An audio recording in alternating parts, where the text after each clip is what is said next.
आजच्या नाश्त्यामध्ये बनवणार आहे बघा पोहे. पोहे स्वच्छ धुवून घेतलेले आहेत. बनवण्यासाठी हिरवी मिरची कापून घेतलेली आहे, कांदा कापून घेतलेला आहे, कोथिंबीर कापून घेतलेला आहे, लसूण ठेचून घेतलेला आहे आणि थोडे शेंगदाणे. पोहे बनवण्यासाठी गॅस ऑन करतो. गॅसवरती कढई ठेवायची. गरम झालेली आहे. एक माप तेल टाकायचं. गरम झालेलं आहे. हिंग टाकायचं. थोडे जिरे, शेंगदाणे, कापलेली हिरवी मिरची, ठेचलेला लसूण, कापलेला कांदा चांगलं भाजून घ्यायचं याला तेलामध्ये. चवीनुसार मीठ, हळद परतून घ्यायचं. भिजवलेले पोहे परतून घ्यायचे. कापलेला कोथिंबीर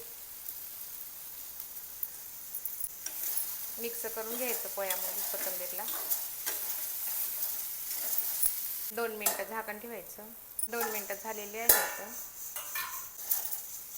पोहे बनवून तयार झाले. तर बघा पोह्याचा नाश्ता बनवून तयार झालेला आहे.